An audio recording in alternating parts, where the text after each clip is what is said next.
Meus amados irmãos, a paz do Senhor Jesus. Estamos aqui para dar continuidade à nossa revista da lição adulto da nossa escola bíblica dominical. Hoje a lição de número 6, que tem como título A Justiça de Deus. Tá certo? E deixo já para você que a proposta desse vídeo é ajudar na compreensão da lição.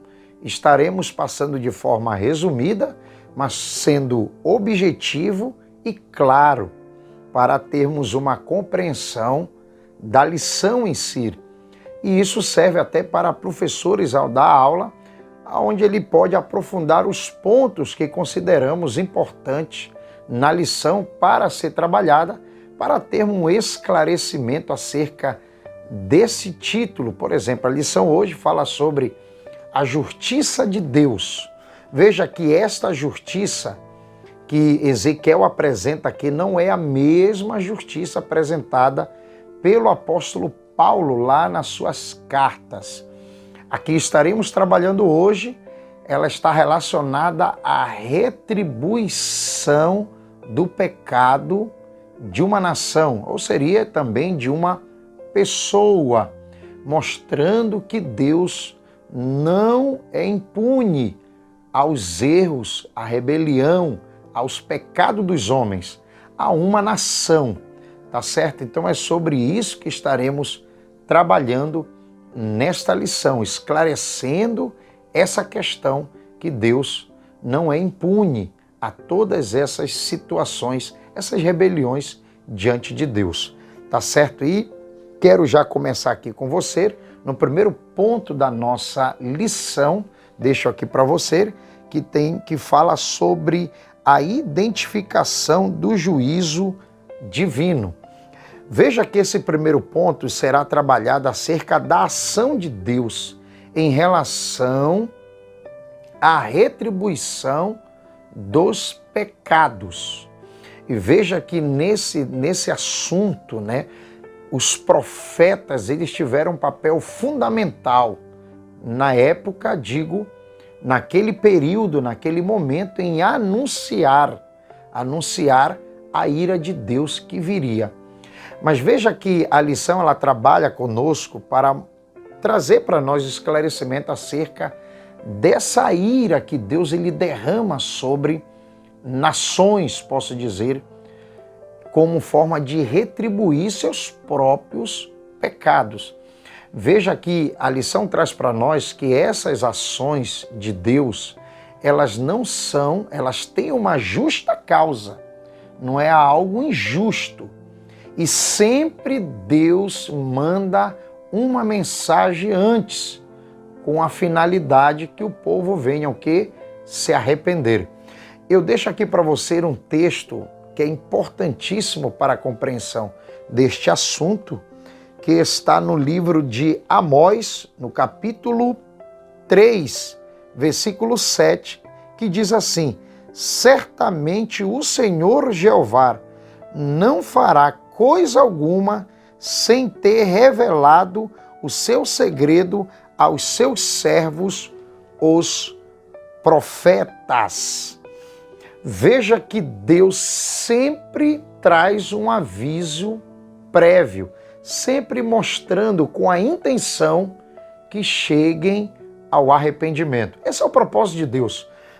O homem ele se rebela contra Deus, mergulha nessa ação e Deus ainda com a sua misericórdia manda os profetas com uma mensagem, porque Deus ele sempre mostra com a intenção que o povo, porque Deus ele não sente prazer na perda do ímpio, na destruição do ímpio, do sofrimento. O que Deus quer é que o povo venha se arrepender. Esse é o propósito, porque o perdão de Deus ele só se dá quando há arrependimento. E nós temos um exemplo muito claro disso a respeito de um juízo que Deus havia anunciado sobre uma nação, que é a nação de Nínive. E o que aconteceu? Eles ouviram a mensagem, se arrependeram e Deus retirou a sua ira para com aquela nação. E sobre Israel, eu quero ler algo aqui da lição que diz assim: por isso o castigo era inevitável. Trata-se de uma questão de justiça e santidade. A respeito de Israel, Deus já havia dado várias oportunidades, já havia mandado vários mensageiros. Israel já tinha vários exemplos acerca da retribuição de Deus, no caso, a ira de Deus sendo derramada, retribuindo o pecado do homem ou daquela nação. E a respeito de Israel, nós percebemos que já não havia mais, o coração, na verdade, já estava endurecido, eles não conseguiam se arrepender. Por isso que a lição diz aqui que o castigo era inevitável para Israel. Nós temos um ponto aqui que a lição vai trabalhar acerca da profecia de Ezequiel no versículo 13, que ele fala: quando uma terra pecar contra mim. Veja que a palavra terra aqui nesse contexto se refere a qualquer nação, mostrando que qualquer nação que venha pecar, que venha permanecer, que venha de forma deliberada se rebelar contra Deus, não será impune. E diz aqui uma das retribuições que Deus faz, na própria profecia, no versículo 13, que fala sobre o instável, o sustento do pão. Deus, ele geralmente toca, seria uma retribuição a essas rebeliões de uma nação, que seria acerca dessa questão financeira, o sustento, o alimento sendo escasso. Seria uma recessão financeira, como apresenta aqui a nossa lição, tá certo? E quero deixar aqui para você a descrição dos agentes do juízo divino. Olha o que tem aqui para nós, que nós podemos ver esses agentes que Deus usa como juízo divino para uma nação. Nós vemos primeiro aqui a seca, segundo, a espada, que está relacionado à guerra, terceiro, a fome, quarto, a peste, que seria enfermidades, e o último, animais ferozes. Veja que no seu primeiro juízo que Deus manifesta, isso nós percebemos pela Bíblia, é a seca, porque nós sabemos que a seca é que vai regar a terra, que vai produzir a terra, e se não há chuva, vem a seca, e devido à seca começa a vir a fome, a escassez, aí começa a vir uma crise financeira. Então, tudo vai caminhando, numa linhagem, numa corrente, um puxando o outro. Então, eu deixo aí para vocês que seria esse um dos agentes do juízo divino para uma nação. Eu deixo aqui o resumo desse primeiro tópico, que diz: Deus não executa o seu juízo sem uma justa causa, nem mesmo sem um aviso prévio. E já de imediato eu deixo para você o ponto número 2 da nossa lição, que diz sobre a petição que Deus não atende.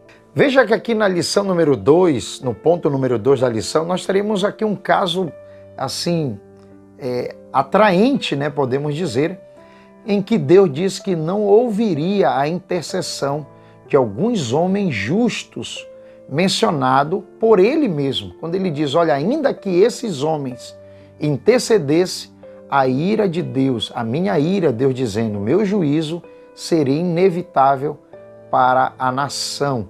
Aí ele menciona acerca de Moisés e Samuel, e menciona Noé, Daniel e Jó. Veja que são personagens justos que intercederam e Deus atendeu. E nós temos exemplos bíblicos que Deus ele atende a oração intercessória.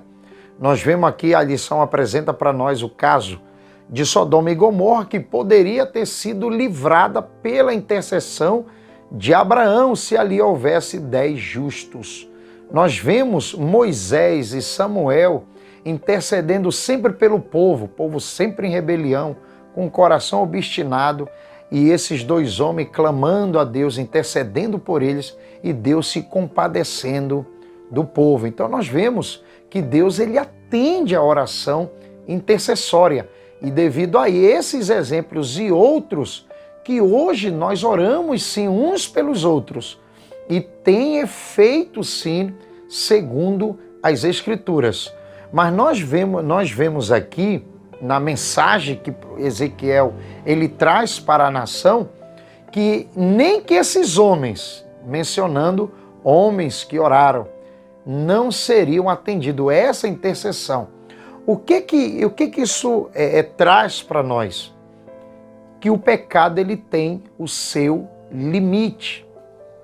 Israel permanecendo nos seus próprios pecados, nas suas rebeliões contra Deus, caindo na apostasia, porque apostasia é agora se levantar contra aquilo que você antes proferia, acreditava. E aí você se levanta contra tudo aquilo que era o que a nação de Israel estava fazendo, apostatando, negando a própria fé. E nós vemos isso até em pessoas. A lição traz para nós o exemplo de Saul, um homem que Deus já havia trazido um recado para ele, e ele permaneceu na sua rebelião a ponto que perdeu o seu próprio reino. E nós temos aqui, no 3 que eu quero ler aqui para vocês, quando Deus não atende a oração intercessória de um justo. Nós temos aqui um texto bíblico que diz: a oração feita por um justo pode muito em seus efeitos. Veja que a lição traz: mas quando o pecado ultrapassa todos os limites, Deus não atende tais orações intercessórias. Então, existe essa diferença entre o pecador, aquele que cometeu e se arrependeu, e aquele que permanece na prática do pecado, entrando em uma rebelião, sendo obstinado contra o próprio Deus. A essa situação, Deus não atende a oração, ainda que seja de um justo intercedendo, Deus não atende. Eu deixo aqui para você o resumo desse ponto, que é esclarecedor para nós, que diz aí, na Bíblia encontramos exemplos de orações intercessórias de justos, que Deus não atende. Os de Moisés e Samuel, os de Noé, Daniel e Jó. Aqui no ponto 3 da nossa lição, nós temos sobre a intercessão de Noé, Daniel e Jó. No ponto número 3, nós vemos aqui a menção desses 3 personagens bíblicos importantes na história de Israel. Eu quero lembrar para você que a profecia desses homens, de Ezequiel e Jeremias, que é mencionado aqui na lição, eles faziam isso por uma ordem, por uma mensagem divina que eles tinham. Mas não era que eles se alegravam por isso. Nós vemos muito isso em Jeremias, pedindo misericórdia em favor do povo, intercedendo pelo povo, e Deus dizendo que ele não seria atendido. Então esses profetas, eles tinham sentimento pela sua nação, e eles profetizavam porque era uma mensagem que eles deveriam entregar, mas não é que isso alegravam eles. E veja que a lição traz para nós que Ezequiel, ele tenta querer poupar essa situação, apresentando que havia pessoas justas ali no meio do povo, que seria subjugado até pelo próprio rei da Babilônia e pela situação que Israel chegou, no caso a destruição do templo, a destruição da cidade. E nós vemos aqui como, em base deles rejeitarem, que é o que o ponto 3 traz para nós, rejeitar a mensagem desses profetas. Porque hoje é muito fácil a gente avaliar, mas se a gente se colocar no lugar deles, como uma mensagem, um profeta de Deus trazendo uma mensagem dessa? Lembrando que a lição anterior fala dos falsos profetas, que as suas mensagens tiveram muito efeito destruidores. Mas aqui nós vemos um ponto que eu achei assim interessante, né, na lição, é quando é mencionado Noé, Daniel e Jó nessas profecias, ou nessa profecia para a nação.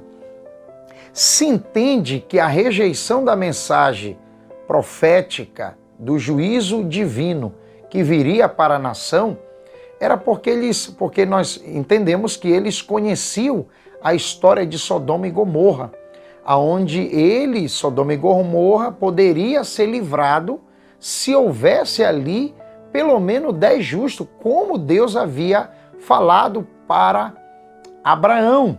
Então Ezequiel ele expõe essa situação e acredita-se que ali no povo também haveria mais de 10 justos.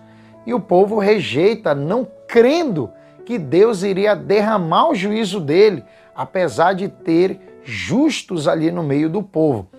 E aí surge o nome desses 3 personagens, dando a entender, porque na mensagem profética de Ezequiel diz assim, olha, ainda que esses 3 tivessem, eles seriam livrados, mas vocês não, porque eles são justos, eu ia livrar eles, mas vocês não seriam livrados, até também mostrando que a nação toda havia se corrompido, se rebelado contra o próprio Deus. E aqui nós vemos na lição o questionamento acerca de Daniel, né? E eu acredito que Daniel ele entra aqui devido ao exemplo que ele já havia deixado, ou o exemplo deixado na Babilônia, ali participando de todo aquele evento, mostrando a grandeza de Deus, e Moisés possivelmente era conhecido como um homem de oração, de intercessão, que nós vemos isso no seu livro, e é mencionado. E nós vemos aqui que a justiça de Daniel, a sua vida justa de Noé, e como a lição apresenta de Jó, não seria capaz de justificar a todo esse povo. Nós temos um tão somente que justifica o seu povo, que nós temos, que é o próprio Senhor Jesus. É o único justo que traz justificação para todos nós, como a lição ela traz para nós aqui, ó. Mas somente a justiça de Cristo é extensiva a todos os pecadores que creem. Então é essa justiça que é derramada sobre nós. Por Cristo ser justo, essa justiça recai, não seria a retribuição de juízo, e sim algo justo da parte de Deus em favor de nós pecadores, ou aquele que comete tal erro e se aproxima de Cristo, crê no Senhor Jesus, a justiça de Cristo recai sobre ele, justificando dos seus próprios erros. Então eu deixo aqui no resumo desse ponto 3, segundo a mensagem de Ezequiel, Deus não é obrigado a tolerar o pecado do povo por causa dos justos da cidade. Eu quero ler aqui com você a conclusão, que diz assim na revista: concluímos a nossa lição conscientes de que o enfoque da justiça de Deus nesse discurso de Ezequiel diz respeito à retribuição divina ao pecado. É importante ter em mente esse conceito para não se confundir com a justiça da teologia paulina, que justifica o pecador que crê em Jesus. Deus, ele irá retribuir a cada um segundo as nossas ações. Eu quero fechar esse vídeo deixando aqui esse texto bíblico para você em Romanos capítulo 14, versículo 12, que diz assim: de maneira que cada um de nós dará conta de si mesmo a Deus. Então eu concluo dizendo que que sejamos responsáveis, estejamos atentos pelas nossas ações, porque Deus é justo e Ele retribui e retribuirá segundo as nossas ações. Tá certo? Então, deixo você um forte abraço. Deus abençoe.